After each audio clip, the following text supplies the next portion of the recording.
With nothing but mounting debt and a broken-down pickup truck, Travis Bennett makes one final desperate attempt to save 3 generations of ranching legacy.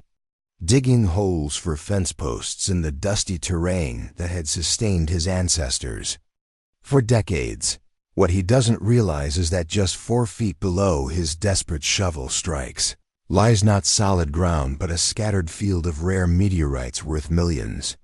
This discovery reveals evidence of an extraterrestrial impact that will shake the foundations of space science and challenge Silverton County's most powerful research institution. Before we jump back in, tell us where you're tuning in from, and if this story touches you, make sure you're subscribed, because tomorrow I've saved something extra special for you. The 5th month of drought had turned Starlight Ranch into a landscape that resembled Mars more than the fertile grasslands it had once been.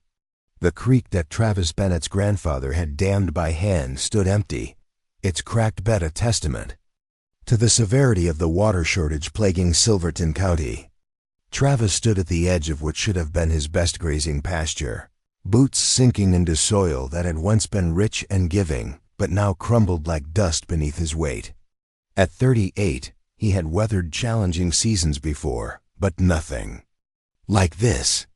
His weathered face had settled into permanent lines of worry. His powerful shoulders, built through decades of physical labor, now stooped with the weight of impending failure.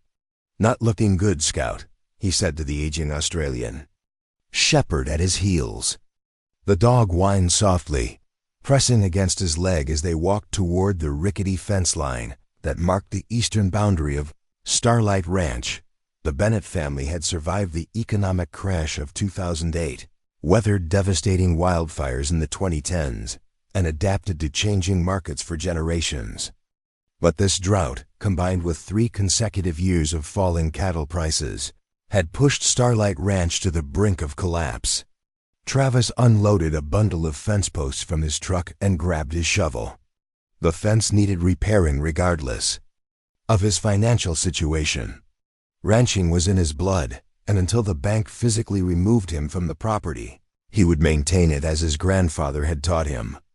The county inspector's report had been delivered yesterday, condemning the ranch as well as depleted beyond recovery and recommending Travis connect to the municipal water system, a $40,000 expense he couldn't begin to afford with the bank already threatening foreclosure. 70 head of cattle had been sold off for a fraction of their value as the pastures withered under the relentless sun, reducing his projected income to barely 15% of normal. His last working tractor needed repairs he'd been putting off for months, and the property taxes were already 45 days overdue. Travis squinted toward the modest ranch house where 3 generations of Bennetts had been born and raised. The white paint was peeling, the porch sagging in one corner. His mother had planted wildflowers along the front walk before cancer took her 3 years ago. They had died within weeks of the drought's onset, as if in sympathy with the failing ranch. The sound of tires on gravel announced a visitor. Travis turned to see a cloud of dust trailing behind a silver SUV bearing the logo of Western Frontier Bank. Sarah Delgado had been the regional loan officer for Western Frontier for nearly 12 years. She knew every rancher in the county by name and could recite their herd compositions from memory. Her father had been an immigrant ranch hand who eventually saved enough to buy his own small operation, giving her a deeper understanding of agricultural struggles than most bankers. Today, her normally friendly expression was replaced with professional detachment as she approached Travis. She greeted him with a nod. "I wish this was just a social call. Final notice?" he asked, though he already knew the answer. She handed him an envelope. 60 days, Travis. That's all the extension I could get you. Corporate's breathing down my neck about non-performing loans in the region. He took the envelope without opening it. "Thanks for trying, Sarah. I know you went to bat for me." She glanced at the fence posts lying on the ground, then back to him. "Have you considered Morrison's offer?" Travis's jaw tightened. Richard Morrison, the founder of Morrison Space Technologies and the county's largest landowner, had been making increasingly aggressive offers to buy Starlight Ranch for the past year. His latest offer was twice the property's market value, a premium that made Travis suspicious of the man's motives. "I'm not selling to Morrison," he said flatly. "Not while I still have options." Sarah's expression softened slightly. "Travis, I understand the ranch has been in your family for generations, but at some point, you have to face reality." "Without water, I'll find water," he interrupted. "There's an underground spring on this property. My grandfather documented it in his journals. The well just isn't deep enough anymore."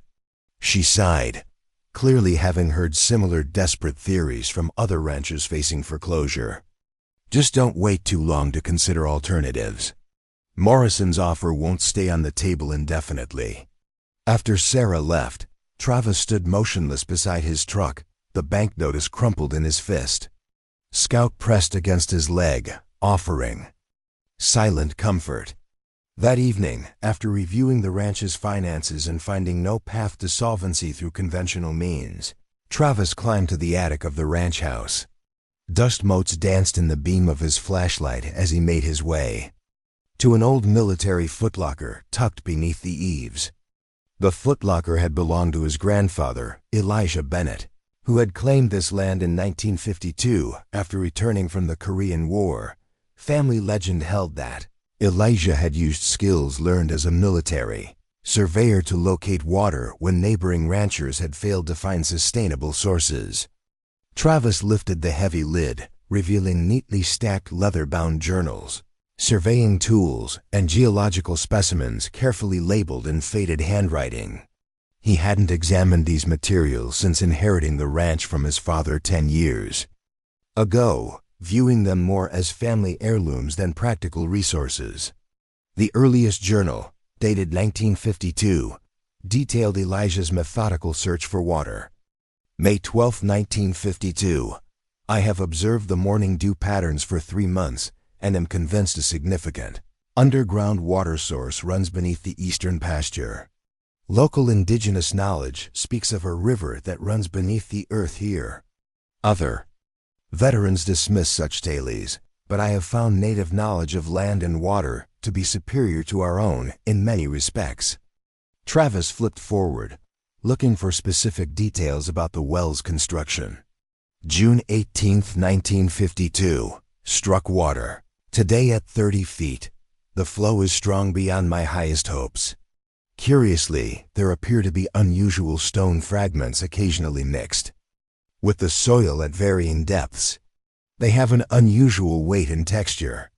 I have collected samples, but am primarily grateful for the abundant water."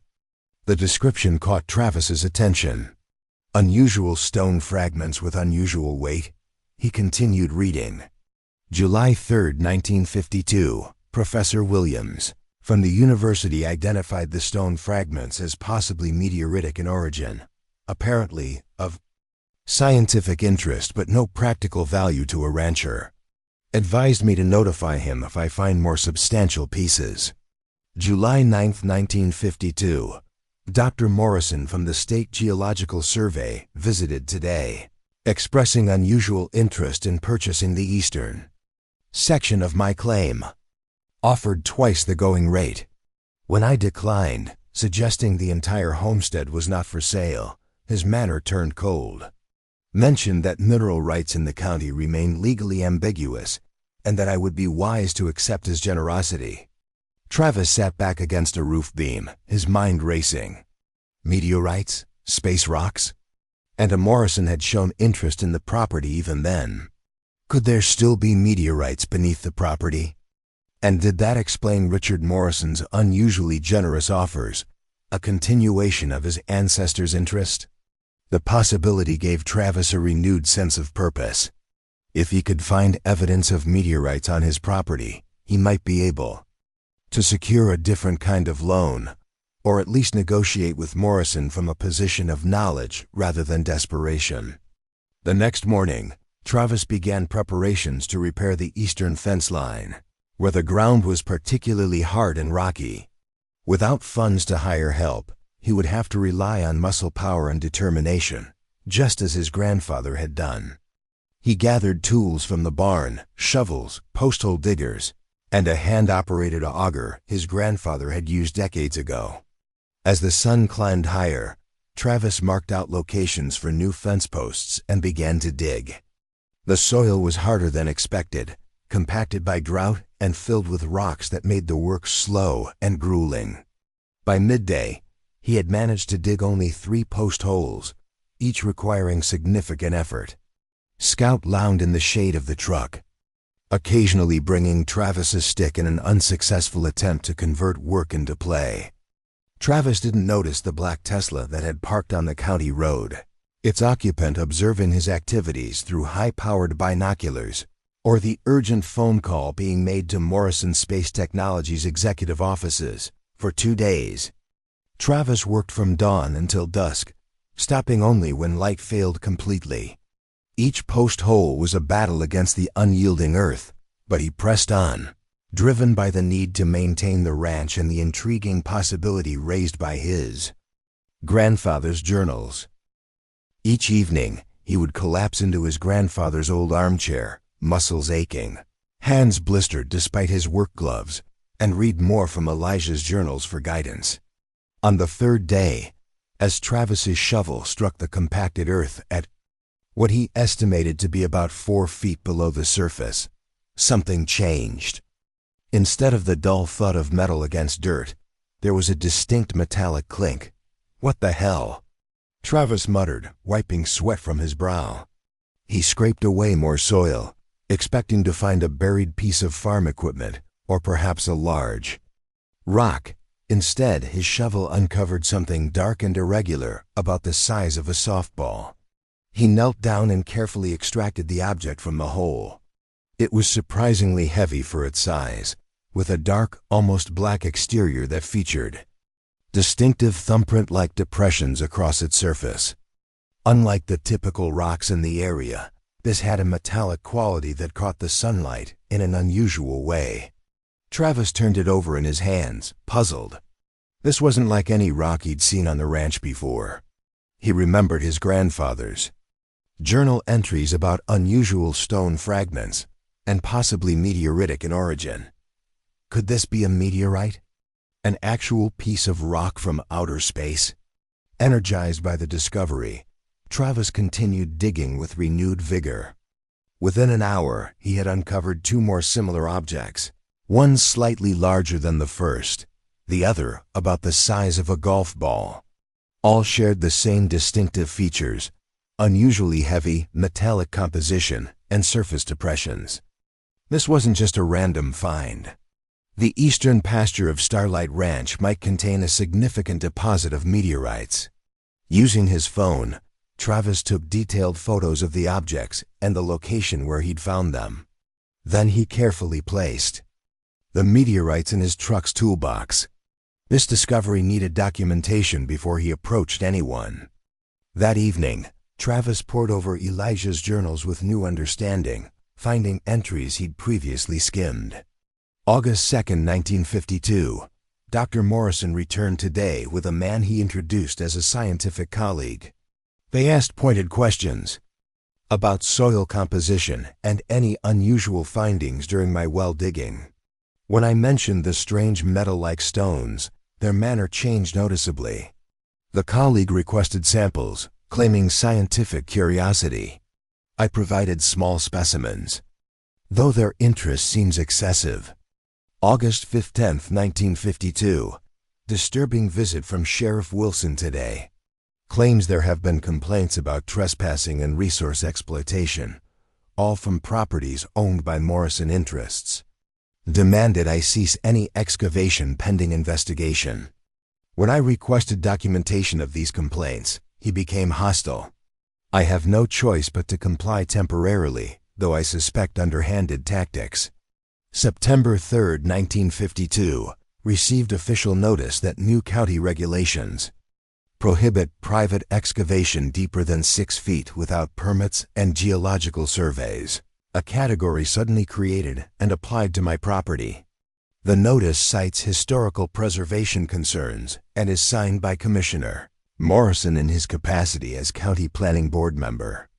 The timing and specificity of this regulation cannot be coincidence. September 20th, 1952, made a troubling discovery today while in town for supplies. Overheard conversation between Morrison and unknown scientists discussing meteor shower patterns and securing research rights in the county. When they noticed my presence, conversation ceased abruptly. I am now convinced my discovery has greater significance than I realized. Travis leaned back in his chair, pieces falling into place. His grandfather had unknowingly discovered meteorites, and the Morrisons had attempted to force him off his land to claim them. When that failed, they'd used their political influence to restrict his digging, a pattern that seemed to be repeating itself over a century later. But why hadn't the Morrisons simply claimed the meteorites through mineral rights laws? Travis recalled something from a property law course he'd taken at the agricultural college. In this state, prior to 1970, surface rights and mineral rights were bundled together unless explicitly separated in the deed. If Elijah had maintained ownership through those early challenges, the mineral rights would still belong to the Bennett family. Sleep eluded Travis that night as he considered his options. By law, he should file a mineral rights claim, notify the proper authorities, and proceed through proper channels.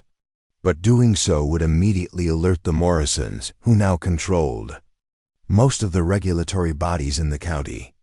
Given their family's apparent history with his land, he didn't trust the process to be fair. The next morning, Travis made a decision.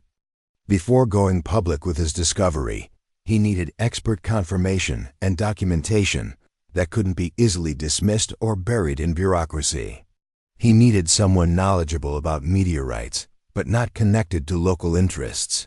His search led him to Dr. Maya Rodriguez, an associate professor of planetary science at the State University and independent consultant, whose published papers frequently criticize the monopolization of meteorite research by private companies, including Morrison Space Technologies.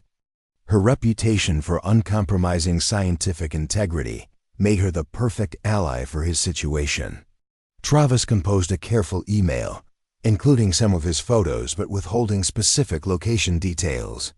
He requested a confidential consultation, offering to pay her standard fee despite his financial situation.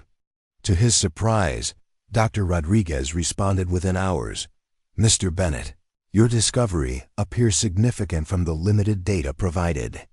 The regmaglyphs, thumbprint-like depressions, and apparent density suggest an iron-nickel meteorite, possibly part of a strewn field from a major impact event. This is scientifically intriguing, especially given your location outside known meteorite recovery zones. I happen to be in your state for a conference this week and can make time for a site visit tomorrow if that suits. Please don't worry about the fee. This is scientifically interesting enough to warrant my time. Maya Rodriguez, Ph.D. When Dr. Rodriguez arrived the following day, Travis was struck by how different she was from his mental image of a planetary scientist. He'd expected someone older, perhaps more academic in appearance. Instead, Maya Rodriguez was in her mid-30s, dressed practically in hiking boots, cargo pants, and a worn university sweatshirt. Her dark hair was pulled back in a practical ponytail, and she wore minimal makeup that did nothing to hide the intensity of her gaze. "Mr. Bennett," she greeted him, extending a hand that was strong and calloused from fieldwork. "Thank you for reaching out. Your discovery could be quite significant, if it's what I suspect." "Just Travis, please," he replied, shaking her hand. "And I appreciate your discretion. The situation is complicated." "In my experience, when meteorites are involved, it always is," she said with a knowing smile. "Show me what you found." Travis led her to his truck and carefully removed the meteorites he discovered from the toolbox, explaining his grandfather's original findings and the recent drought that had prompted his fence repair work. As they walked, he noticed a tenseness. in her posture when he mentioned Morrison Space Technologies and the Morrison family. "You're familiar with them?" he asked. Maya's expression hardened slightly. "I've had professional disagreements with MST. 3 years ago, I published research demonstrating that their practices of buying up meteorite finds from impoverished communities for a fraction of their scientific value was creating a knowledge gap in our understanding of impact events. They attempted to discredit my findings rather than address the ethical problems." She shrugged. "Standard industry tactics when profits are threatened by science." At the eastern pasture, Maya examined the meteorites Travis had found, using specialized equipment she'd brought to test their composition. Her excitement grew visibly as she worked. "This is remarkable," she murmured, eyes fixed on her tablet displaying analysis results. "Based on the nickel content and crystalline structure, these are fragments of a rare palisite meteorite, one of the most valuable types scientifically. They contain olivine crystals and other minerals that formed at the core mantle boundary of an asteroid or protoplanet." She glanced up at him. "Travis, do you understand what this means?" He nodded slowly. "That's why I needed expert confirmation before going public. The Morrisons have been trying to buy this land for years. Now I know why." Maya manipulated her equipment, examining the meteorites from different angles. "This isn't just a few random specimens.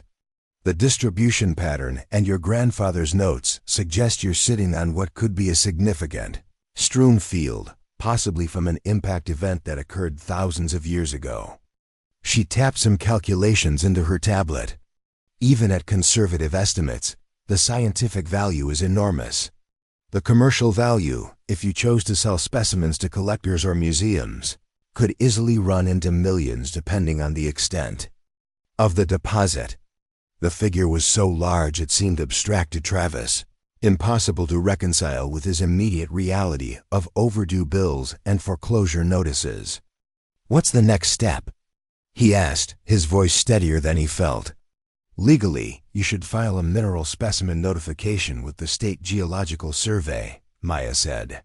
"That would protect your claim while proper assessment is conducted." She hesitated.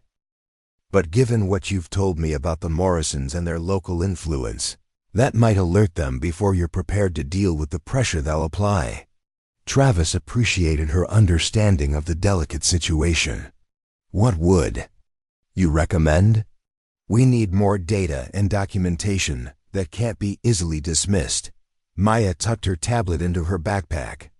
"I have equipment in my car that can help us analyze samples properly and gauge the deposit's potential extent without alerting anyone. With solid scientific evidence, you'll be in a stronger position to protect your interests." As they walked back toward the ranch house, Travis noticed a familiar silver SUV approaching on the county road. Sarah Delgado from the bank making an unexpected visit. "We have company," he said quietly to Maya. "The bank loan officer. Not necessarily a Morrison ally, but definitely someone who would report unusual activity." Maya nodded. "I'll follow your lead." Sarah parked beside Maya's university-logoed SUV, her expression curious as she approached Travis. "I was in the area and thought I'd check in." Her gaze shifted to Maya. "I didn't realize you had company." "Dr. Maya Rodriguez," Travis introduced, deciding that partial truth was safest. "She's a geological specialist from the university, helping me assess options for improving water retention in the soil."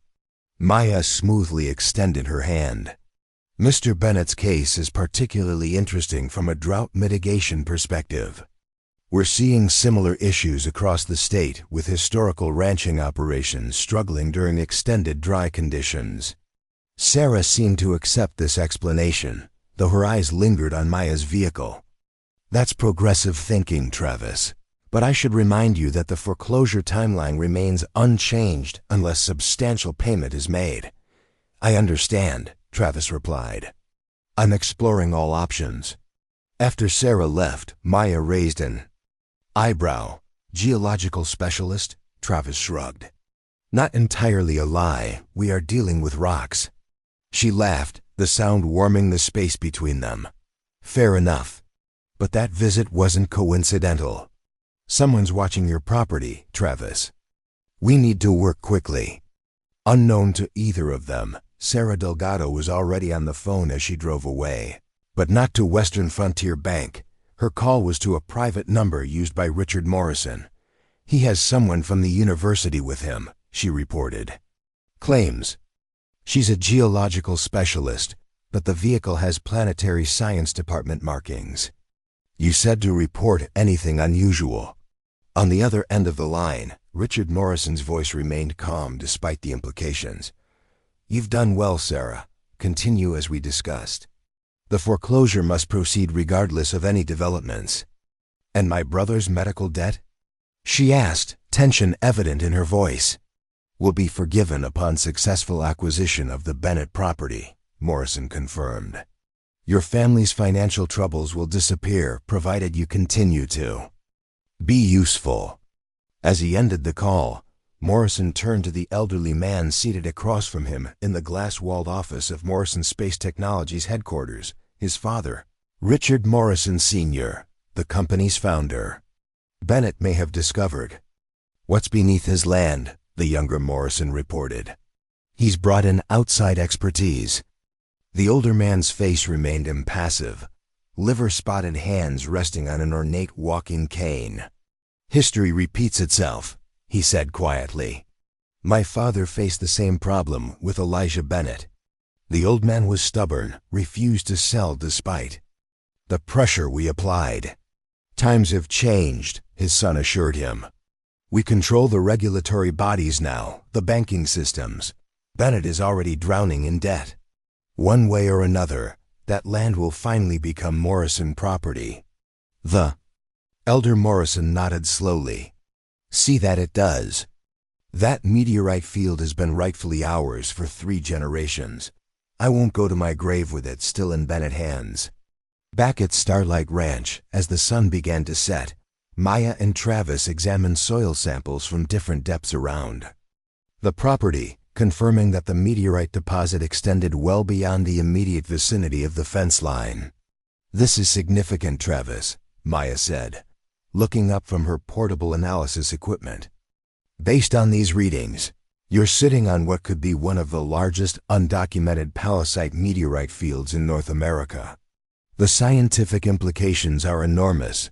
These specimens contain materials that formed during the earliest stages of our solar system's development. Travis stared at her, unable to fully process the implications. Just days ago, he'd been facing the loss of everything his family had built over generations. Now he was discussing a discovery that could rewrite scientific understanding of our cosmic origins. What do I do with this information? He asked quietly. The Morrisons clearly know something is here. They've been trying to get this land for decades.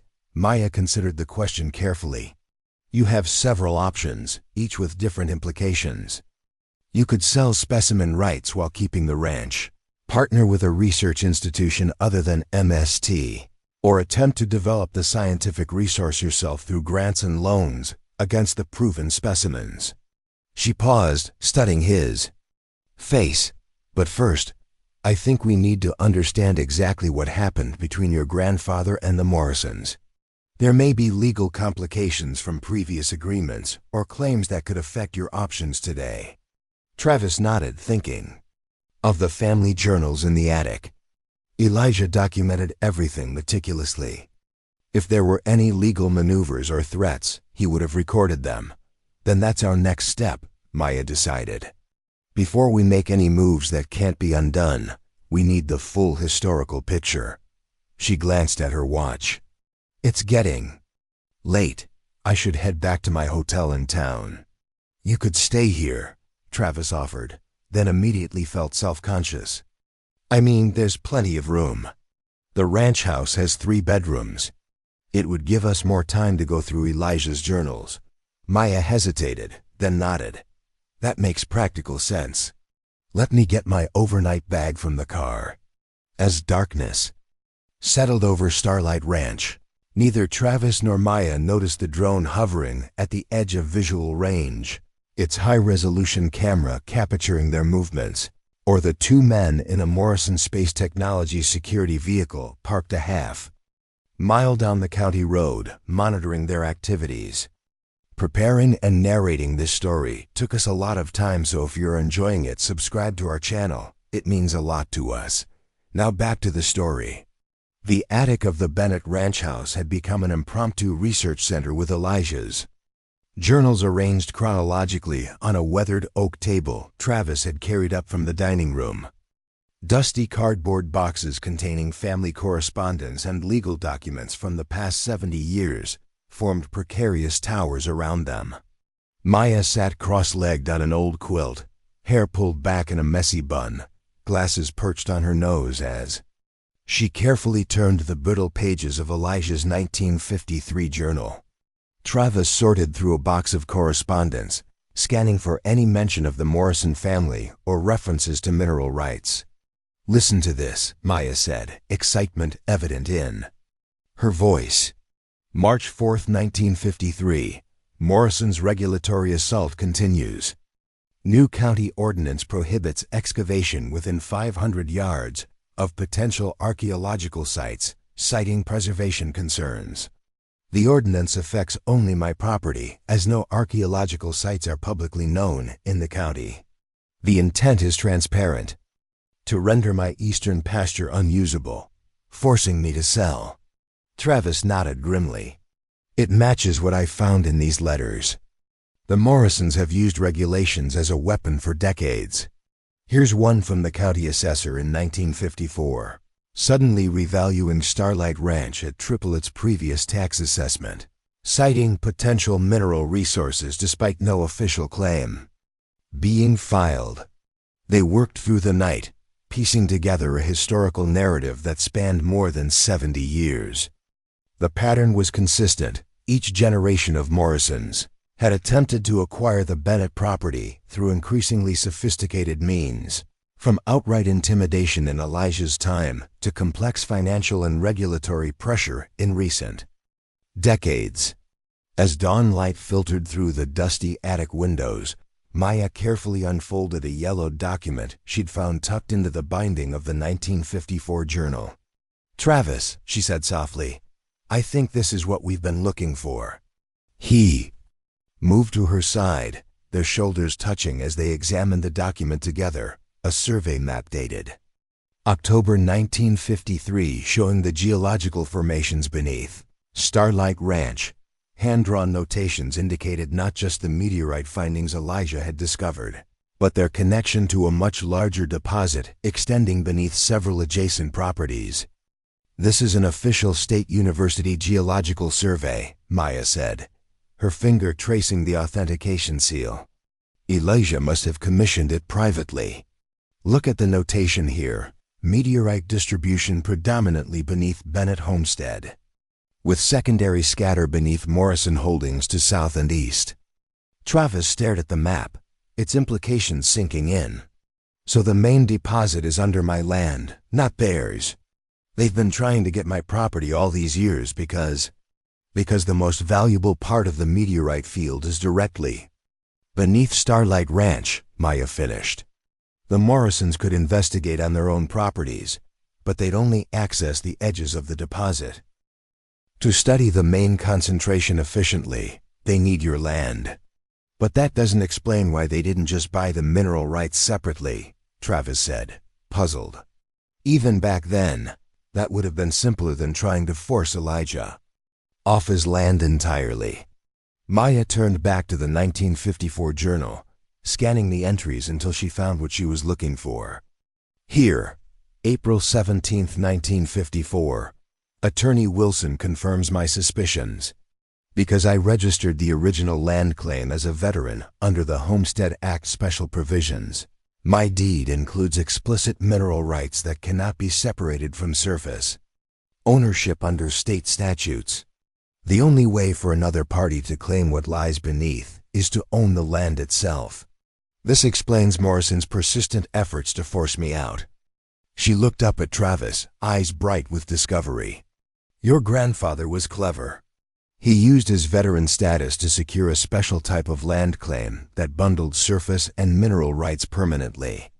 It was a common practice among returning Korean War veterans who understood the potential value beneath seemingly ordinary ranchland. And that binding still holds today? Travis asked. If it was registered properly, yes.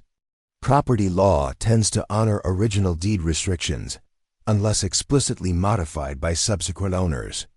We need to check the current deed to your property. Travis retrieved the property documents from his father's old desk in the study. The deed, updated when he inherited the ranch 10 years ago, contained an unusual clause highlighted by his father's attorney at the time.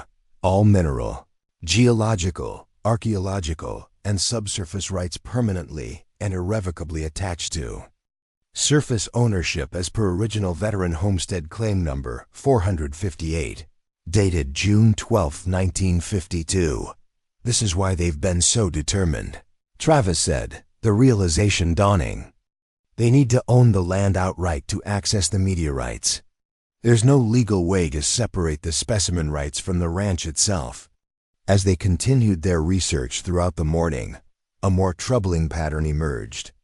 Elijah's journals documented increasingly aggressive tactics by the Morrisons as they realized the extent of the meteorite deposit and the legal obstacle to obtaining it. May 22, 1954. Attempt to sabotage water pump last night.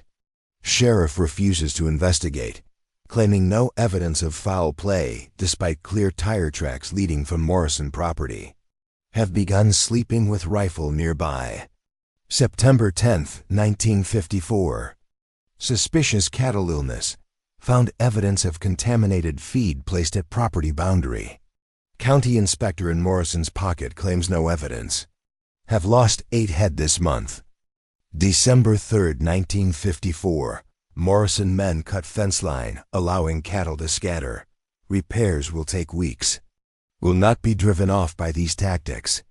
The journals detailed years of resistance, with Elijah ultimately prevailing through a combination of legal maneuvering, community alliance building, and sheer determination. By 1960, the Morrisons had apparently shifted strategies, moving from direct pressure to more subtle, long-term approaches, buying surrounding properties, controlling local water rights, and gradually establishing dominance over county politics and financial institutions. Elijah outmaneuvered them, Travis said with pride as they reviewed the historical record, but they never gave up. They just changed tactics and waited for a vulnerable moment, like now with the drought and my financial situation. History repeating itself, Maya murmured, but with one critical difference. What's that? Elijah didn't know the true scientific value of what he had. You do. She gestured to her scientific equipment, and the sample analysis results spread across the floor. We have precise data on the deposit's extent, composition, and scientific significance. And we have something else Elijah didn't have. What?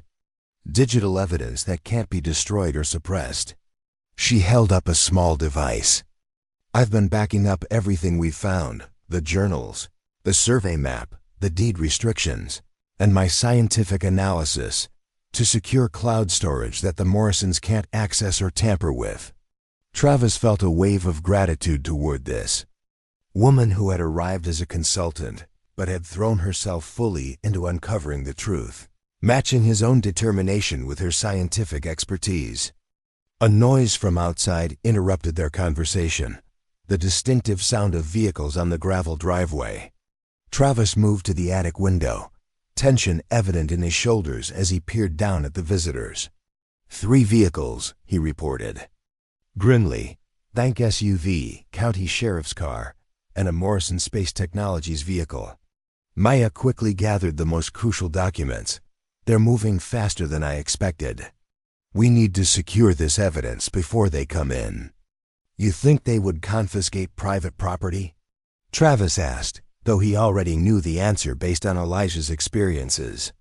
I think a family that's waited over 70 years for these meteorites wouldn't hesitate to ensure inconvenient. Historical documents disappeared, Maya replied, carefully placing the original survey map and key journal pages into her laptop case. Making digital backups is prudent, but keeping the originals safe is crucial. The sound of a firm knock echoed through the house, followed by Scout's warning barks. Travis took a deep breath, squaring his shoulders in a gesture that reminded Maya of the portrait of Elijah Bennett that hung in the living room.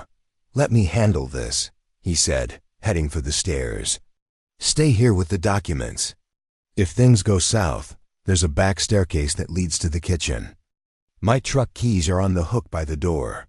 Travis descended to find Sarah Delgado from the bank, Sheriff Tom Reeves, and a man he recognized as James Morrison, Richard Morrison's son and head of acquisitions for Morrison Space Technologies.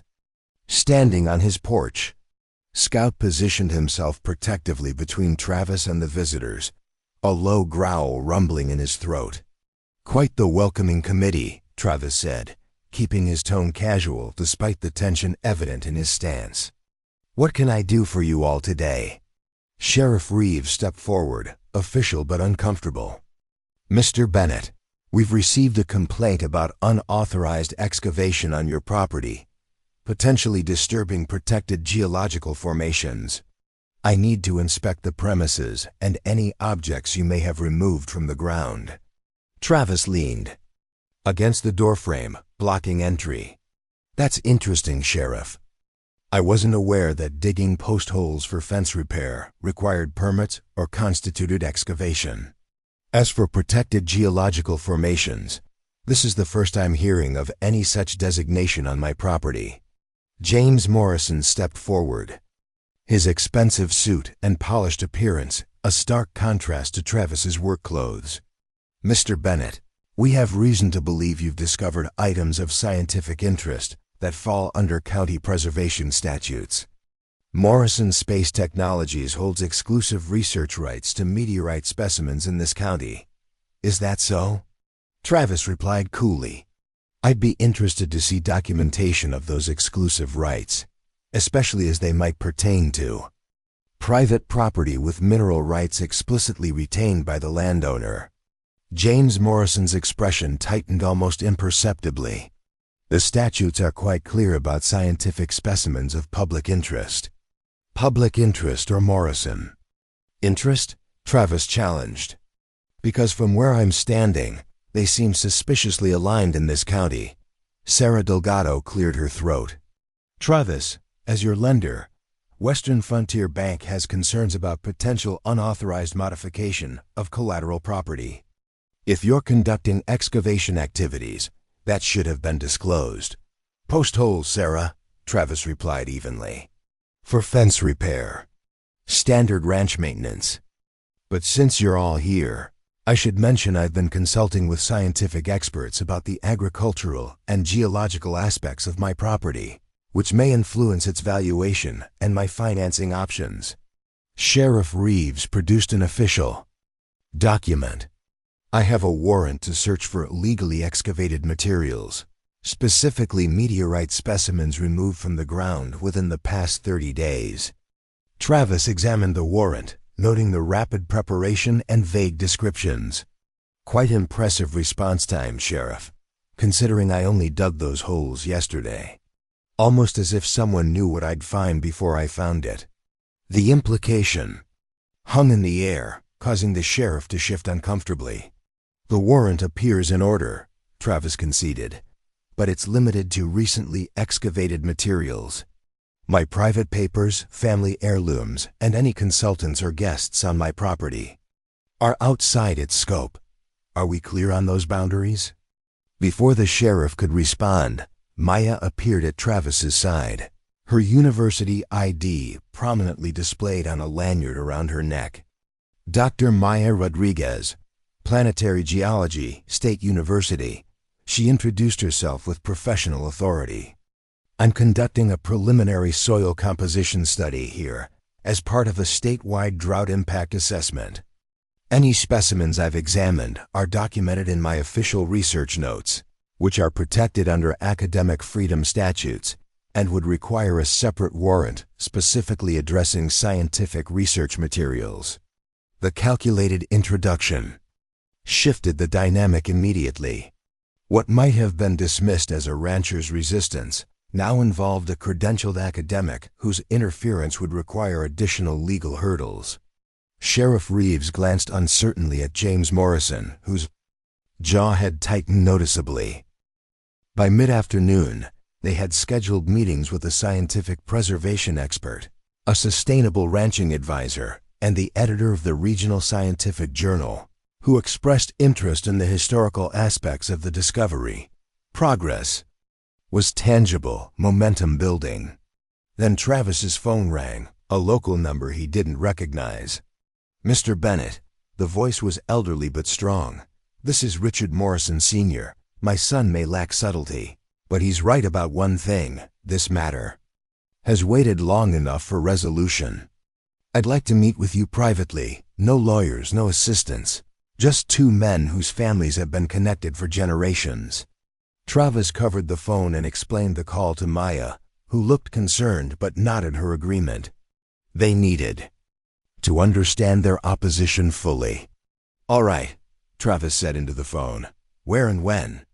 "The old lookout point at Eagle Ridge, 1 hour. Come alone, as will I." Eagle Ridge Lookout dated back to the 1940s, one of the county's historic landmarks. The wooden observation platform stood atop a rocky outcropping about 4 miles from Starlight Ranch, offering panoramic views of the surrounding landscape. Rarely visited since the construction of the modern tourism center downstream in the 1990s, it provided the privacy Morrison sought. It could be a trap, Maya warned as Travis prepared to leave. The Morrisons have shown they're not above underhanded tactics. Possibly, Travis conceded. But Richard Morrison Sr. has always maintained a veneer of respectability. A direct confrontation would damage the family's carefully cultivated public image. Nevertheless, he took precautions, sending Elena Winters his location details and asking her to contact the state police if he didn't check in within 2 hours. Maya would continue their preparation work while monitoring his location via shared GPS. The ridge came into view as Travis rounded the final bend in the old county road. The weathered wooden platform stood silhouetted against the afternoon sky, its railings sagging slightly after decades of exposure to the elements.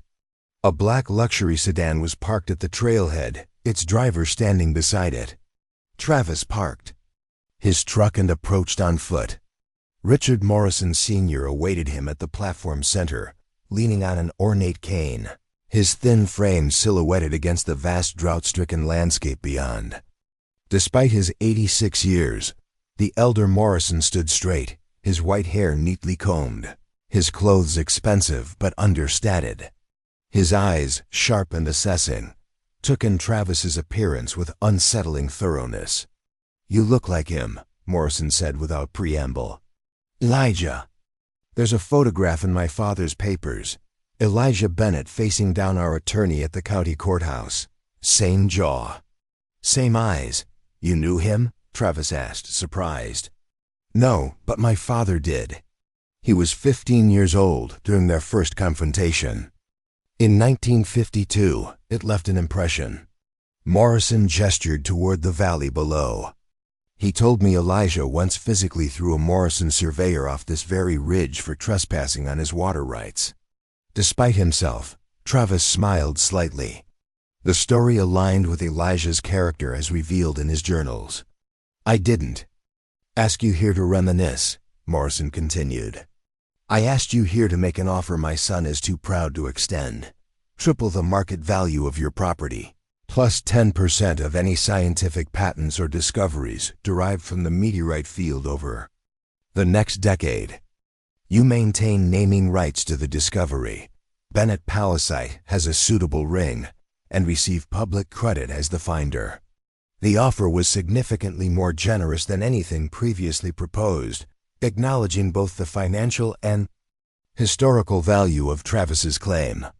It was, in conventional terms, a fair deal, perhaps even advantageous to Travis personally.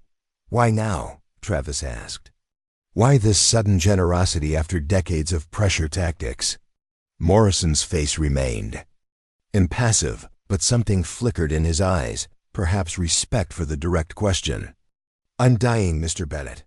Cancer. 4 months, perhaps less. He tapped his cane against the wooden planks. I've lived my entire life with my father's resentment about that meteorite field. He instilled in me an obligation to secure what he believed was rightfully ours. The frank admission of mortality lent weight to his words. This wasn't a negotiating tactic, but a final attempt to fulfill a generational mission. And if I decline? Travis asked. Then the conflict continues. As it has for over 70 years, Morrison replied matter-of-factly. My son lacks my patience and historical perspective. He sees only the prize, not the process. He will pursue this with every resource at his disposal, and those resources are considerable. Travis considered the old man standing before him. The culmination of generations of wealth, power, and entitlement, yet also simply a human being facing his mortality, seeking to fulfill what he saw as a familial obligation. Your family has tried to take this land through manipulation, legal maneuvering, and economic pressure for over 70 years, Travis said finally. Did any of you ever consider that it might not rightfully be yours to take? Morrison's expression didn't change, but his knuckles whitened slightly on the head of his cane. Scientific resources belong to those with the means to develop them properly. Your grandfather was a stubborn obstacle to progress. You're continuing that tradition, apparently. No, Travis corrected him. I'm honoring a different tradition. Standing against powerful interests who believe their wealth entitles them to whatever they want, regardless of law or ethics. He stepped closer, close enough to see the network of age lines mapping the old man's face. Elijah didn't just protect his land, he protected a principle. The meteorites beneath Starlight Ranch don't belong to the Morrisons simply because you want them or believe you deserve them. And they don't belong solely to me either, despite my legal claim. What are you suggesting? Morrison asked, genuine curiosity breaking through his composed exterior. That discoveries of this magnitude should benefit humanity's scientific understanding, not just enrich a single corporation or research institution. I'm establishing a scientific trust that will ensure responsible research while directing the primary benefits to global scientific knowledge. For the first time in their conversation, Morrison appeared genuinely surprised. A scientific trust? You'd give away millions to make a moral point? Not give away, Travis clarified. Direct, the trust will ensure I maintain operational control of the ranch itself while receiving fair compensation as the rights holder. But the research access will serve the broader scientific community rather than concentrating knowledge that already exists in abundance within your family's corporation. Morrison studied him with newfound intensity. You truly are Elijah's descendant, he said finally. Equally stubborn, equally idealistic. But the world doesn't reward idealism, Mr. Bennett. It rewards power and strategic thinking. Perhaps. Travis acknowledged, but it also occasionally recognizes justice, especially when people stand together against exploitation. The scientific trust approach will have broad support once researchers understand its benefits. Fighting against it would position Morrison Space Technologies as an enemy of open scientific inquiry, challenging the carefully constructed public image your family has built over generations. The strategic implications weren't lost on the elder Morrison. His family's corporate power depended partly on the perception that their interests aligned with scientific advancement. Openly opposing a plan designed to direct research access to public benefit would undermine decades of carefully cultivated scientific goodwill. You've thought this through more thoroughly than I expected, Morrison admitted, though implementation will be more difficult than you imagine. The regulatory bodies that you control, Travis interjected. Yes, we're aware. But regulatory obstruction becomes more difficult under public scrutiny. The historical documentation we've uncovered, combined with the open science approach, creates a compelling narrative that even your media connections would struggle to counter. For several moments, Morrison was silent, weighing options and implications with the calculation that had built his family's empire. When he spoke again, his tone had changed subtly. What role would you envision for Morrison Space Technologies in this scientific trust arrangement? The question revealed a strategic mind adapting to new information, seeking advantage within the changed parameters rather than simply opposing them. Travis had anticipated this potential pivot. A research partnership would be necessary. He acknowledged, the trust needs experienced scientific infrastructure, but as a partner with defined responsibilities and benefits, not as the controlling interest. Transparent research protocols, shared access to findings, and ethical collection practices would be non-negotiable conditions. Morrison nodded slowly, his expression unreadable. An interesting proposal. Not acceptable in its current form, but perhaps negotiable. He turned to leave, then paused. My son won't be as receptive to this approach. He lacks historical perspective and sees compromise as weakness. Be prepared for resistance. I am, Travis assured him, just as Elijah was. As the elder Morrison walked away, his steps measured and deliberate despite his illness, Travis felt the weight of history pressing upon him. The conversation had confirmed his chosen path while clarifying the challenges ahead.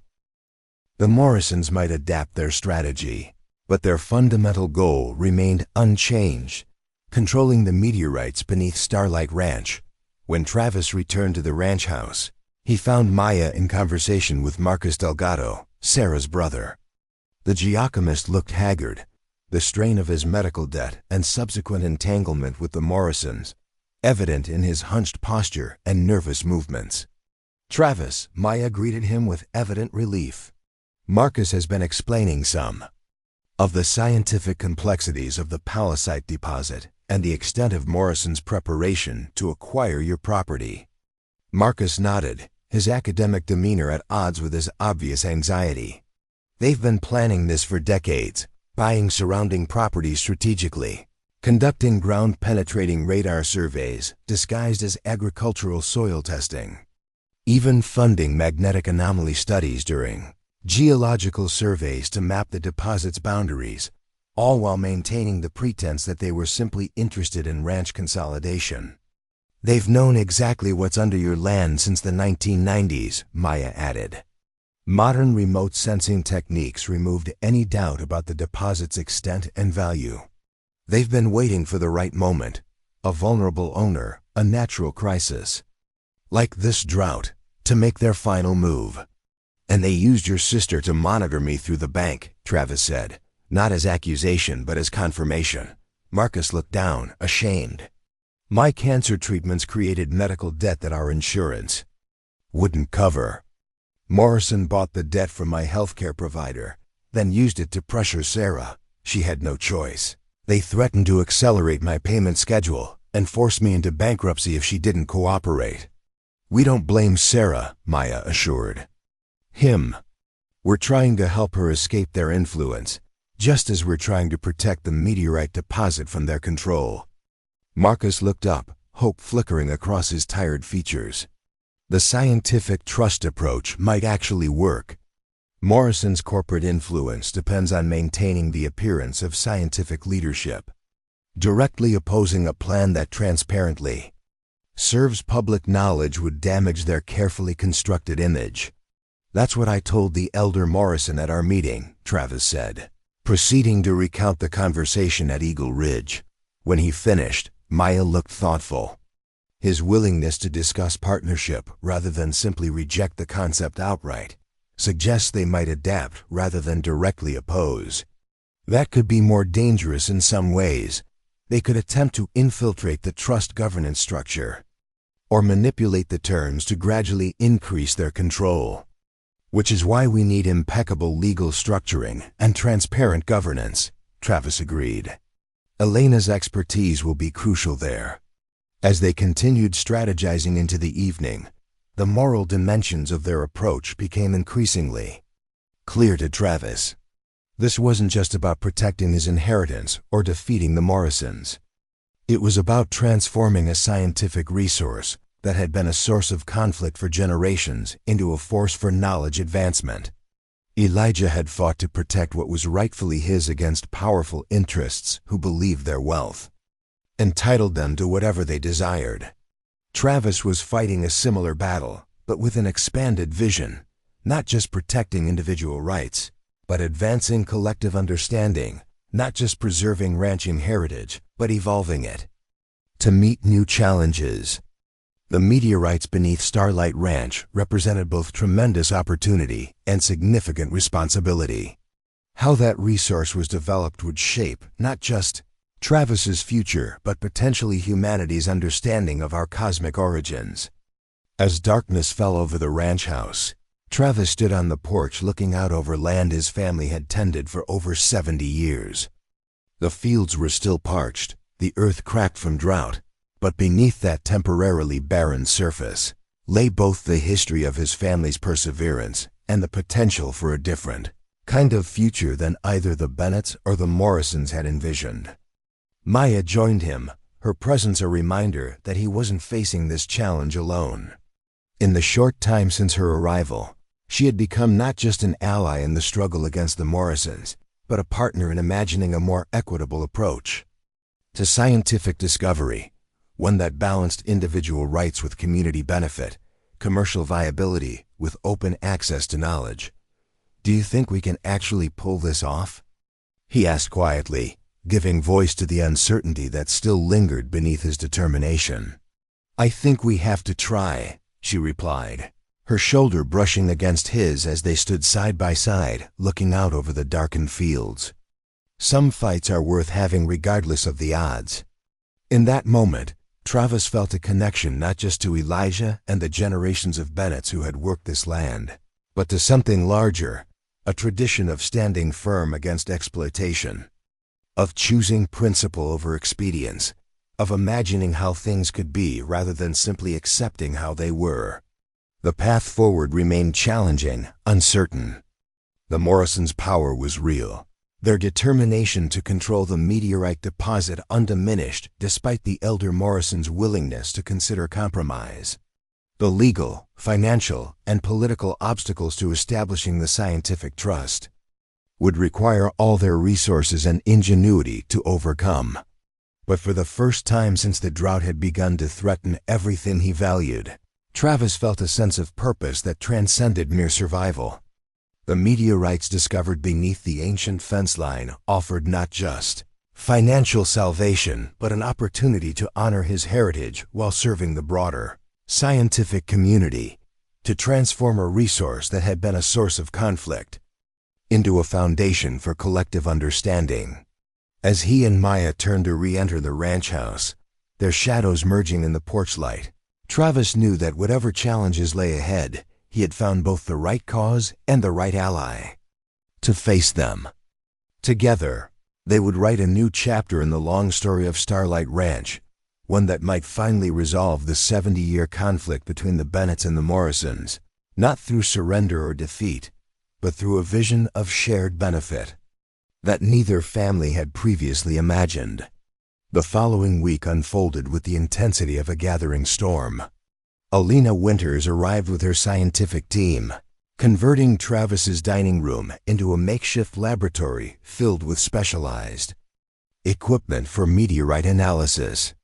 Maya's colleagues conducted comprehensive testing that confirmed the palisite specimen's extraordinary quality and scientific significance, containing pristine olivine crystals and rare organic compounds that could provide unprecedented insights into the early formation of our solar system. News of the discovery and the proposed scientific trust had begun to spread through academic circles, creating precisely the public visibility they had hoped would provide some protection against Morrison's machinations. The regional scientific journal ran a front-page story titled "Rancher's Fence Posts Unearthed Cosmic Treasure," featuring an interview with Travis about his vision for open scientific access. Academic reaction was cautiously supportive, though, tinged with skepticism about whether such an idealistic approach could succeed against Morrison's space technology's entrenched power.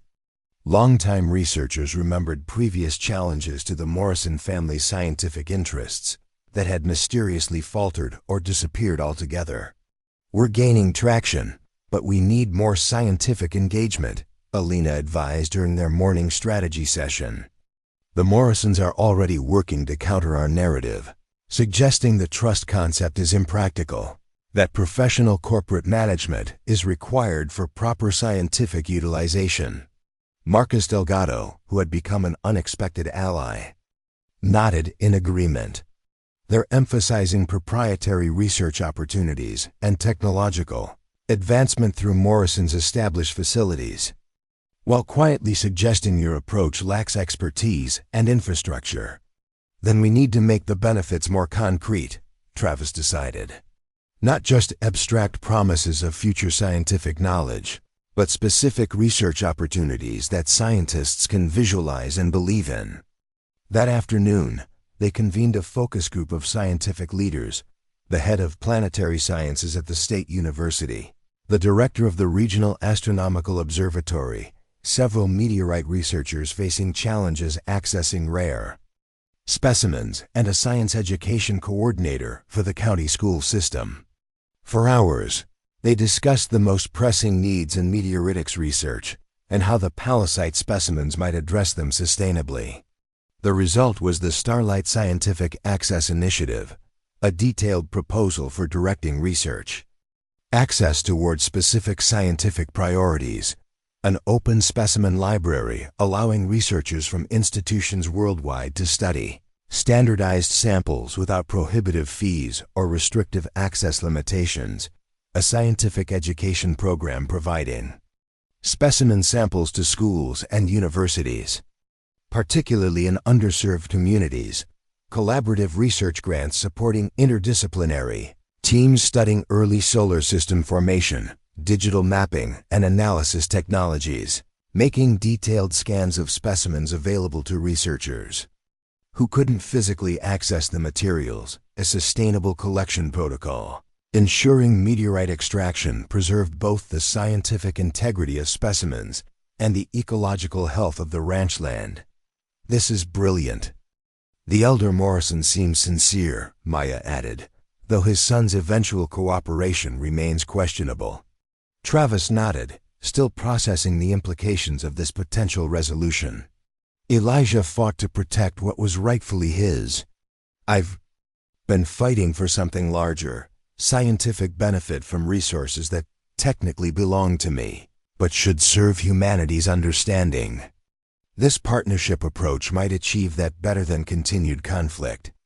Over the following weeks, the legal teams worked to develop the framework for what would be called the Starlight Scientific Collaborative, a carefully balanced partnership between the Bennett Scientific Trust and Morrison Space Technologies. The regulatory obstacles mysteriously disappeared as quickly as they had emerged, confirming the elder Morrison's continued influence despite his illness. 3 months after Travis first discovered meteorites while digging fence post holes, scientific leaders gathered at Starlight Ranch for the official partnership announcement.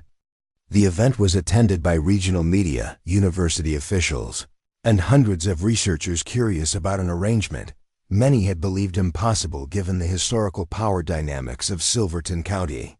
Richard Morrison Sr. and Travis stood together on the ranch house porch, the older man noticeably frailer but determined to personally mark this resolution to a conflict that had spanned generations.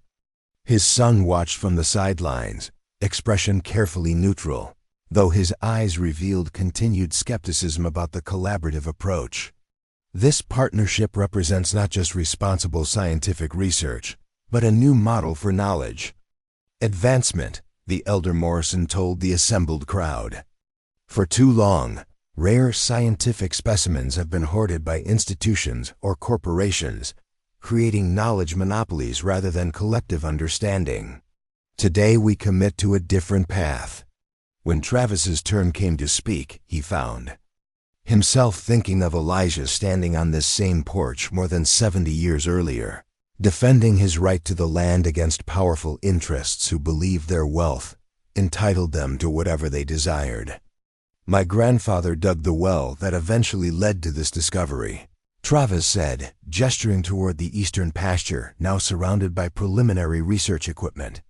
He didn't know what lay beneath, but he knew the value of standing firm against exploitation. This partnership honors that stand not through continued conflict, but through equitable collaboration. He looked out over the gathering, ranchers struggling with the same challenges he had faced, scientists who had previously been blocked from accessing rare specimens by prohibitive fees or exclusive contracts, young researchers who might now find opportunities in a field that had been dominated by institutional gatekeepers. The drought that threatened this ranch's existence led to a discovery that can benefit our scientific understanding of cosmic origins, he continued. But the true value isn't in the meteorites themselves.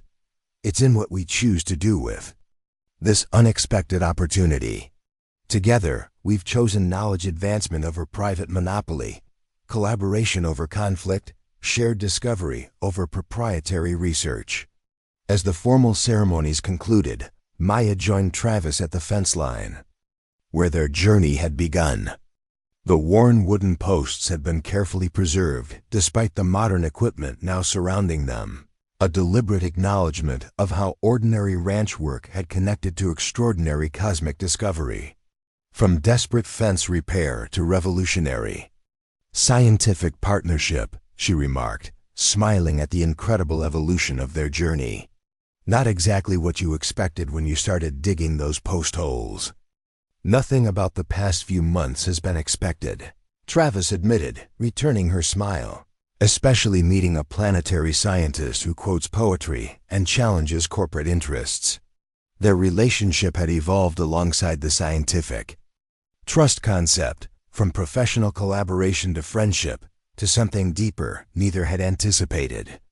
Maya had accepted a position as Scientific Integrity Director for the new partnership, ensuring open access protocols in the extraction process, while maintaining her university research connections. What happens next? She asked her question, encompassing both the scientific development and their personal connection. Travis looked across the fields of Starlight Ranch, still recovering from drought, but showing promising signs of renewal after recent rains. The land his family had tended for generations would continue as a working ranch while the resources beneath supported broader scientific discovery. We keep building something worthwhile, he answered simply, here and together. As evening approached, scientific community members lingered on the ranch, exploring the property and discussing plans for the collaborative's initial projects. Children from the county schools examined educational displays about meteorites, unaware of their pivotal role in transforming their scientific education opportunities. The atmosphere combined celebration of immediate victory with anticipation of long-term discovery. Travis knew challenges remained. The younger Morrison's eventual succession would test the partnership's governance structures. Specimen access would require vigilant oversight, and balancing ranching tradition with scientific advancement would demand continuous innovation. But for the first time in generations, the path forward involved collaboration rather than conflict. The fence post holes that had uncovered cosmic treasures had led him to dig deeper, both literally and figuratively, beyond immediate crisis to historical understanding, beyond personal interest to scientific advancement, beyond entrenched antagonism to unexpected partnership.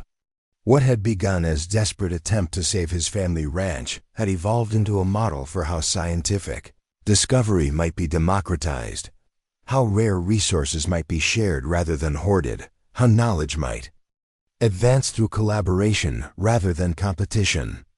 Standing beside Maya as sunset painted the ranch house in warm golden light, Travis felt a connection to both past and future, honoring Elijah's legacy while creating something new that would benefit generations of scientists yet to come.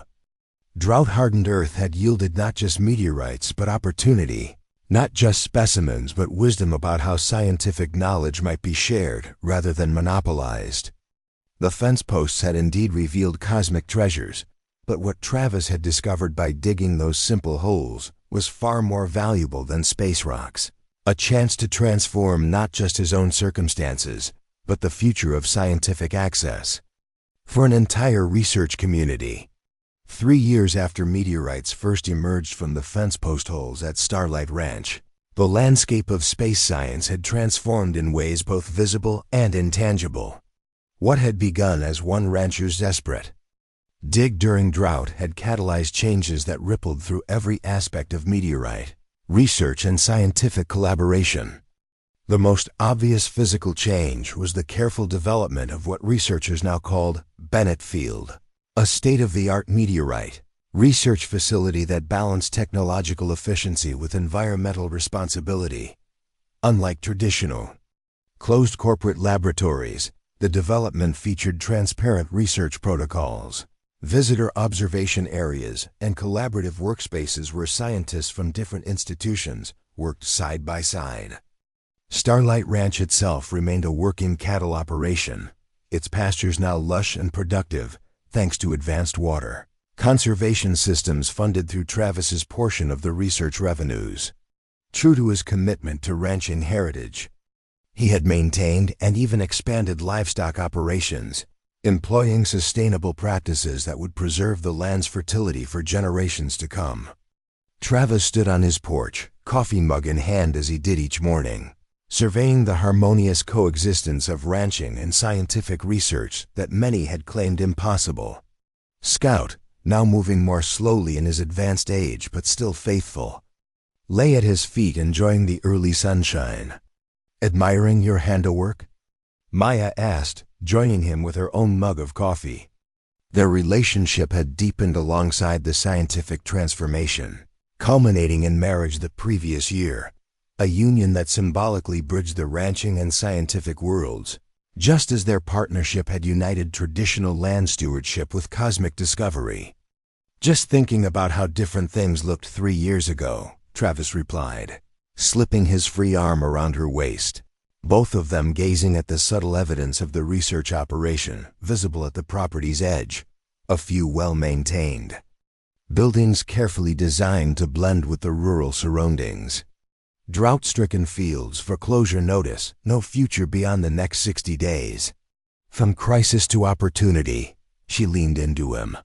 Though I'm not sure either of us recognized just how far-reaching the changes would be. The changes extended far beyond Starlight Ranch. In the scientific community, the impact of the Starlight Scientific Collaborative was visible in research labs around the world.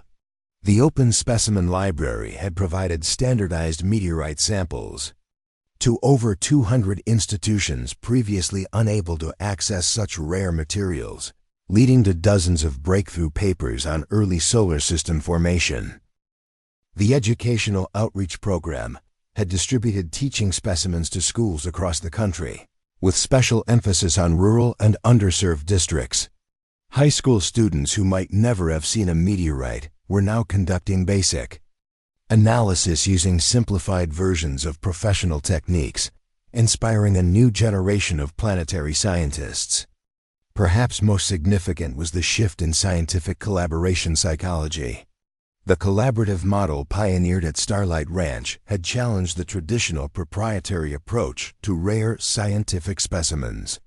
Other private collectors and institutions had begun adopting similar open access protocols, creating a network of shared resources that accelerated discovery across multiple fields. The partnership agreement was officially renewed yesterday, Maya mentioned, referring to the collaborative's transparent governance documentation.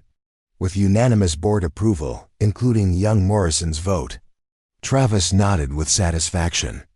Richard Morrison Jr. had gradually shifted his position from skepticism to cautious support as the scientific and public relations benefits of the partnership became increasingly evident.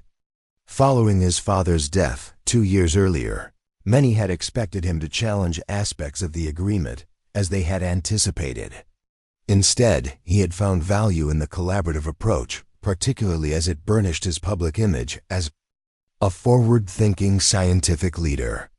And the education grants program is expanding, Maya continued. 20 more schools will receive specimen kits and curriculum materials this year, including several on tribal lands where traditional knowledge about meteors is being integrated with contemporary scientific understanding. Their conversation was interrupted by the arrival of a university van coming up the driveway. Dr. Alina Winters stepped out, accompanied by 4 graduate students carrying research equipment, now serving as the scientific director of the collaborative. Alina had transformed from a skeptical ally to one of the partnership's most vocal advocates. "Morning, you two," she greeted them as she climbed the porch steps. "Ready for some exciting news?" The isotope analysis from last month's specimens confirmed our hypothesis. These meteorites contain pre-solar grains that predate our sun's formation, some of the oldest material ever found in our solar system. The discovery represented exactly the kind of breakthrough the collaborative had been designed to facilitate, findings that advanced fundamental understanding of cosmic origins, made possible by open access to rare specimens and collaborative research approaches. The implications for planetary formation theory are enormous, Alina continued, her scientific enthusiasm infectious. And because of our open research protocols, 3 different labs were able to confirm the findings simultaneously. The paper will have co-authors from 7 institutions across 4 countries. Such collaborative authorship would have been nearly impossible under the previous competitive model, where institutions hoarded specimens and protected findings until publication.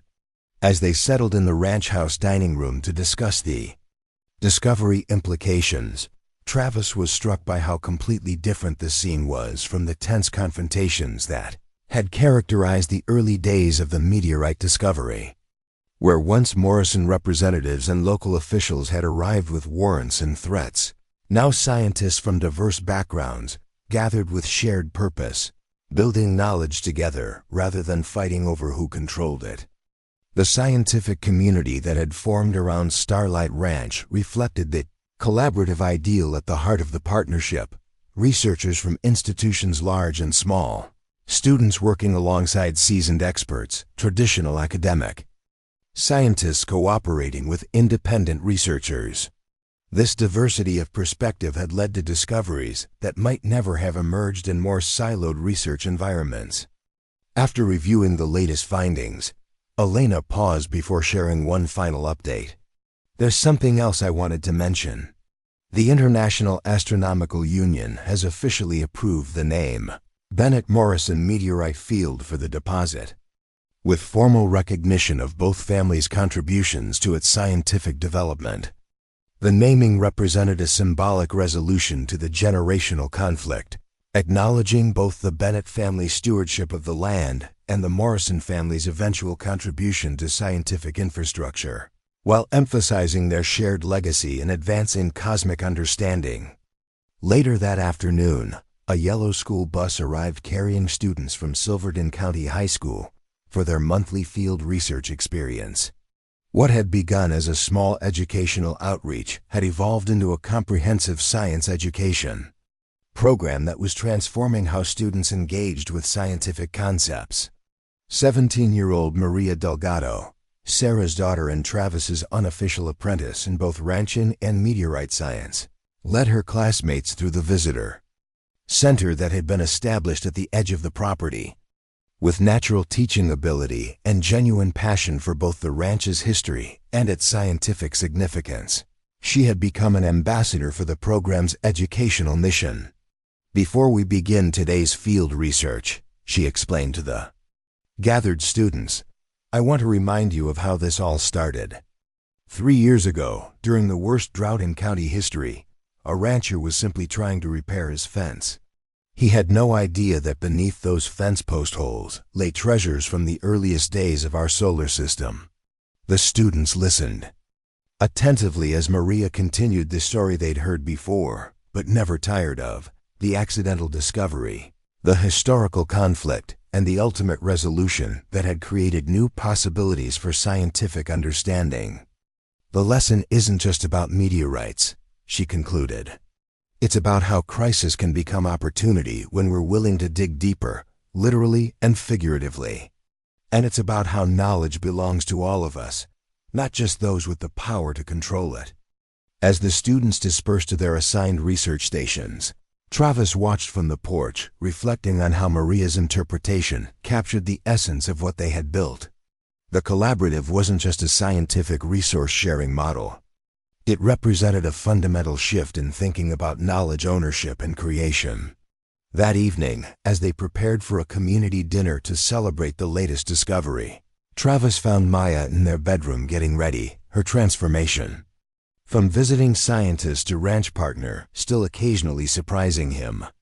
Her academic brilliance remained undiminished, but she had developed a deep connection to the land and its rhythms that complemented her scientific perspective. "Sometimes I still can't believe how it all unfolded," Travis said, adjusting his tie in the mirror. From nearly losing everything to creating something neither the Bennetts nor the Morrisons could have envisioned. "The crisis created possibility," Maya replied, her scientific mind always seeking patterns and principles. "By threatening everything you valued, it forced you to dig deeper, both into the earth and into yourself." Her observation captured the essence of their journey. The drought that had nearly destroyed Starlight Ranch had ultimately revealed something more valuable than either water or meteorites: the capacity for transformation that occurs when crisis becomes opportunity, when conflict evolves into collaboration, when individual interests expand to encompass collective advancement. The community dinner brought together an unlikely assembly: ranchers and scientists, local residents and visiting researchers, former adversaries now working toward common goals. The county school superintendent announced expanded funding for the science education program, ensuring every student would have hands-on experience with meteorite research before graduation. Richard Morrison Jr., now fully embracing his role in the collaborative, unveiled plans for a new analysis technology that would be developed at Morrison Space Technologies, but deployed first at the Starlight facility, with open-source protocols, ensuring other institutions could adopt it. "My father began this partnership reluctantly," he acknowledged in a brief speech, but came to see its wisdom before he passed. "I've come to recognize that scientific advancement flourishes not through control but through collaboration. The Bennett-Morrison legacy should be one of discovery, not dispute." The transformation in the younger Morrison reflected the broader change the partnership had catalyzed, demonstrating that even entrenched opposition could evolve when presented with a model that created value for all participants. Later that night, after the guests had departed, Travis and Maya walked the boundary of the ranch where it all had begun. The fence posts Travis had been struggling to place 3 years earlier now stood straight and solid, a physical reminder of how ordinary tasks could lead to extraordinary discoveries. "We're expecting visitors from 3 more universities next month," Maya mentioned as they walked. "The collaborative model is spreading. 2 more private meteorite collections have adopted our open access protocols." "And the ranch?" Travis asked, equally invested in both aspects of their shared vision. "Soil restoration continues to exceed expectations," she confirmed. "The sustainable grazing program is showing promising results. We're actually rebuilding topsoil faster than projected." Their conversation reflected the integrated approach they had developed, neither sacrificing the land's agricultural heritage nor diminishing its scientific significance, but finding ways for both to thrive through thoughtful stewardship. As they completed their walk in the soft evening light, Travis paused at the exact spot where his shovel had first struck something metallic 3 years earlier, the moment that had changed everything. A small marker now commemorated the discovery site, not as a monument, but as a reminder of how unexpected beginnings could lead to transformative endings. "You know what Elijah would say about all this?" Travis said, thinking of his grandfathers journals and their detailed accounts of standing firm against powerful interests. "What's that?" Maya asked, linking her arm through his. That the real discovery wasn't the meteorites. It was finding a way forward that honored both the past and the future, that respected individual rights while advancing collective knowledge. As darkness settled over Starlight Ranch, the stars emerged with remarkable clarity in the rural sky. The same cosmic forces that had scattered meteorites across this land billions of years ago now watched over its transformation into a beacon of scientific collaboration. Travis Bennett had dug fence post holes hoping merely to save his family ranch. Instead, he had uncovered a path to reimagining scientific discovery itself, challenging entrenched power structures, democratizing access to rare specimens, and creating a model where crisis became opportunity, conflict became collaboration, and private resources became public knowledge. The meteorites had come from space, but their greatest impact had been on Earth, changing not just one rancher's fortune, but an entire community's relationship with scientific discovery. By digging deeper, Travis had found not just cosmic treasures, but a new way of thinking about what we owe each other and future generations when unexpected discoveries emerge from the earth beneath our feet. Preparing and narrating this story took us a lot of time, so if you are enjoying it, subscribe to our channel. It means a lot to us. Now back to the story. 10 years after Travis Bennett's desperate dig into the ancient fence line, the transformation of scientific collaboration initiated at Starlight Ranch had become a case study in sustainable knowledge advancement. Educational institutions, research organizations, and private collectors across the world sent representatives to study what academics now simply called the Bennett model of open scientific access. On a crisp autumn morning, Travis stood at the edge of his eastern pasture watching his 8-year-old daughter, Ellie, carefully examine soil samples as part of her science project.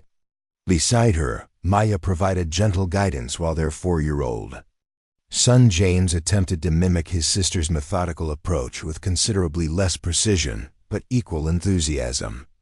The olivine crystals in these meteorite fragments showed different patterns than the ones in the museum, Ellie declared with the certainty of a child raised among ranchers and scientists.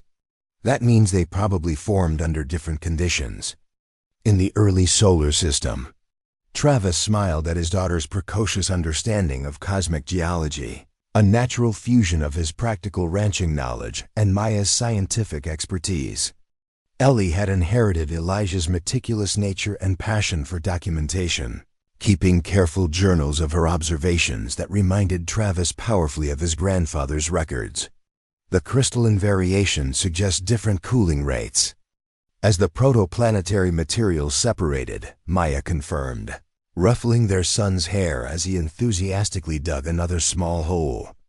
The new imaging techniques are revealing patterns we couldn't see a decade ago. Their conversation was interrupted by the arrival of a small convoy of vehicles, coming up the ranch's main drive, the scheduled tour of international scientific representatives interested in the collaborative knowledge model developed at Starlight Ranch. As board chair of the Starlight Scientific Collaborative, Travis had become an unexpected ambassador for their approach, regularly hosting delegations, seeking to understand how the principles might be adapted to their own research fields. Right on time, Travis noted, checking his watch. "Ellie, would you like to show the scientists your comparative analysis project? They'd be particularly interested in your crystallography observations." Ellie's face lit up at the prospect of presenting her research to important visitors, while James immediately began to explain his own project, investigating the impact of meteorite fragments on soil composition with more enthusiasm than scientific rigor. As they walked back toward the ranch house, Travis reflected on how completely his life had been transformed from that moment of crisis 10 years earlier. The desperate rancher facing foreclosure had evolved into a recognized innovator in scientific resource sharing, speaking at conferences and advising research institutions on collaborative approaches that balanced private rights with public knowledge advancement. Travis. A familiar voice called as they approached the gathering of officials. Richard Morrison, Jr., now serving his first term as a state senator, extended his hand in greeting. Their former antagonism had evolved into a productive professional relationship that many found surprising given their family's historical conflict. "Senator," Travis replied with a nod and genuine smile. "I didn't realize you'd be joining the tour today. Couldn't miss the opportunity to showcase our state's most innovative public-private partnership," Morrison said, "especially with the National Science Foundation grant announcement coming next week." The transformation in Morrison had been perhaps the most unexpected development of the past decade. Following his father's death, he had initially continued challenging aspects of the partnership agreement, but as the scientific and reputational benefits became increasingly evident, and his own political aspirations evolved, he had gradually become one of the model's most vocal advocates, incorporating its principles into state science funding policies. The visiting delegation included research directors from 3 countries, each facing their own challenges balancing specimen preservation with research access and public education. As Travis led them around the property, he emphasized the integrated nature of their approach. The key insight wasn't technological but philosophical, he explained as they toured the research center that had been established on the ranch's northern section. Treating scientific specimens, research protocols, and educational access as interconnected rather than competing priorities created possibilities that weren't visible when each was considered in isolation. The research center represented that integration in physical form, combining meteorite analysis, environmental monitoring, and educational outreach under one roof. Scientists from diverse backgrounds collaborated on challenges ranging from cosmic chronology to astrobiology to planetary formation theories. The original meteorite discovery could have been managed conventionally. Travis continued as they observed researchers using advanced imaging technology to analyze specimen structures, extract maximum knowledge quickly, create temporary scientific publications, and leave the broader research community with limited access to the primary materials. Instead, we chose to leverage it as catalytic capital for long-term knowledge advancement. One of the visitors raised the question Travis had heard countless times over the years. But surely this required exceptional circumstances, the specific mineral right structure, your family's historical connection to the land, the particular scientific politics. How can others replicate this success without those unique conditions? Maya stepped in to address this common misconception. The specific legal and historical elements were important to our process, but the fundamental principles are widely applicable. Transparency in research, equitable specimen access, collaborative knowledge creation, and long-term sustainability. Planning can be adapted to various scientific contexts. The essential shift, Travis added, is viewing scientific discoveries not as something to be hoarded for maximum institutional advantage, but as community assets to be managed for multi-generational understanding. As the tour continued to the education center in town, Ellie proudly presented her crystallography research to the impressed officials, explaining how historical data from her great-great-grandfather's journals provided context for evaluating modern meteorite analysis techniques. The patterns we see in these olivine structures today are the same ones that formed over 4.5 billion years ago, she concluded with evident satisfaction.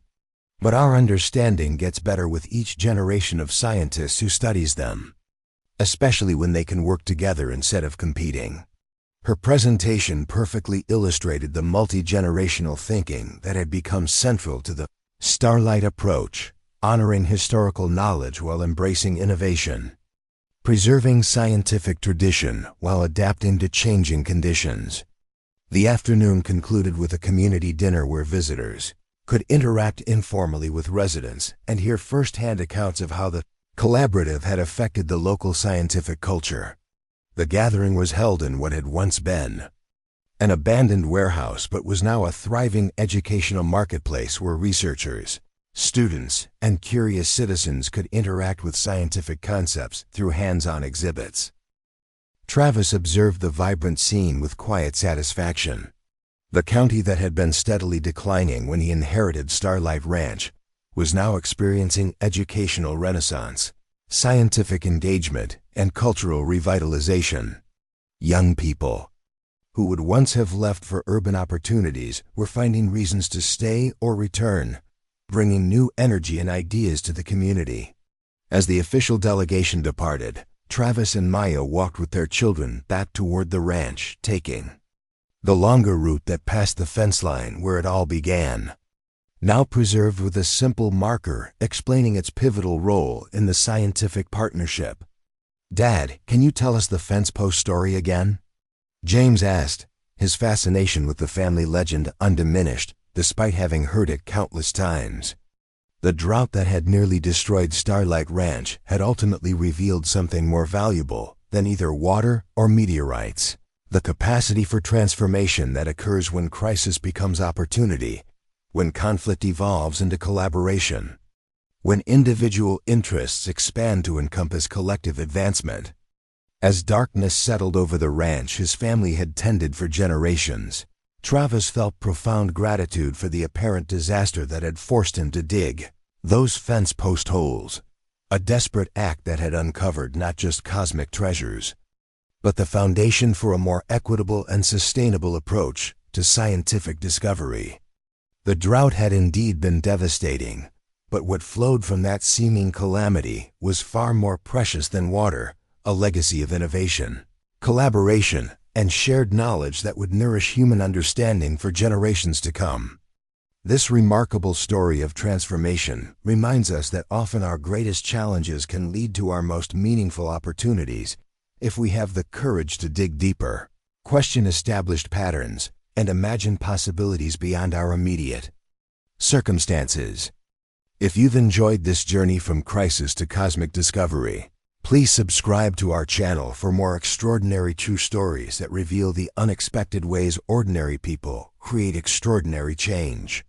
And don't forget to check out our other videos showing how apparent disasters have led to remarkable innovations and opportunities. Until next time, remember that sometimes what seems like the end of one path is actually the beginning of a much greater journey, one that might impact not just your own life, but humanity's understanding of our place in the cosmos for generations to come. Up next, you've got 2 more standout stories right on your screen. If this one hit the mark, you won't want to pass these up. Just click and check them out. And don't forget to subscribe and turn on the notification bell so you don't miss any upload from us.